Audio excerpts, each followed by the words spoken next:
I now call on the Minister for Agriculture, Waterways and Environment, the Honourable Dr. Mahendra Reddy. You have the floor.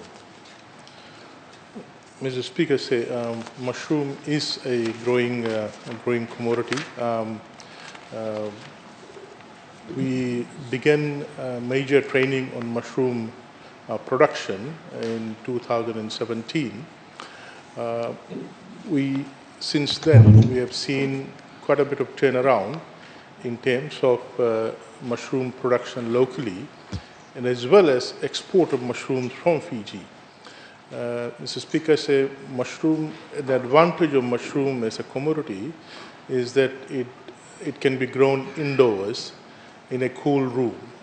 That's a very good advantage of it, except that you need to establish a cool room. Mr. Speaker, locally the tourism sector itself imports close to $300,000 worth of mushroom every year, which is around 15,000 kgs.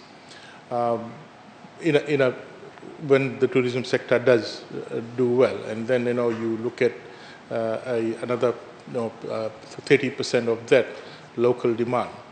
So locally there would be demand for about 20,000 kgs of mushroom in a good year.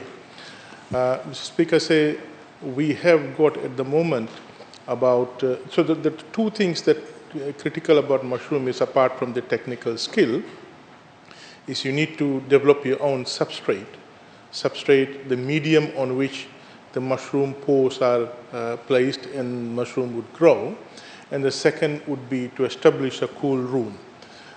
We've got about 11 commercial mushroom farmers now at the moment that are growing, developing their own substrate.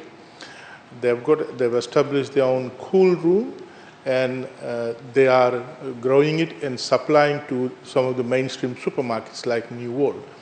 And out of this, so we've assisted them with, initially we provided them with the substrate, but to make it sustainable, we have done training and also on the field training to help them how to develop the substrate out of one of the key grass that is utilized to make the substrate is junkao.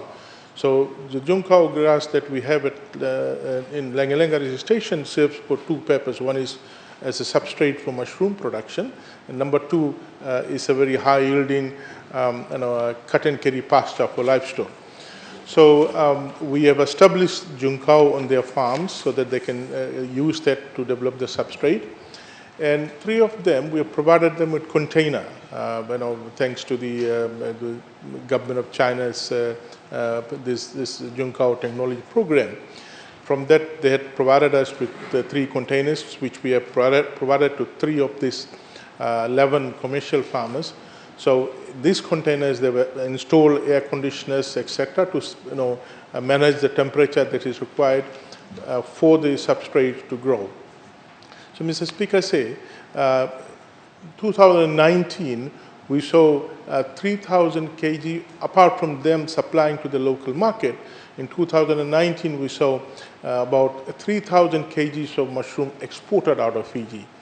So, Mr. Speaker, we are continuing. We have from 2017 we ran about 27 training program, and we are continuing with that. We are encouraging them to expand the production. We do hope that more farmers will come in and establish their own farms where they can grow the grass and then develop the technology to prepare the substrate, and then develop the cool room where they can do the indoor mushroom farming and take over the market, so that we don't have to spend this $300,000 that that the tourism sector is at the moment spending to import mushrooms, 15,000 mushrooms a year into the country. So it looks quite promising, and we also see a lot of enthusiasm. We're about to launch 2 of the commercial ventures in the Western Division, but we got caught up with the pandemic. We will do it after that, and we will utilize that and to showcase this particular commodity farming, so that we can get more people interested in mushroom farming. Thank you. Thank you.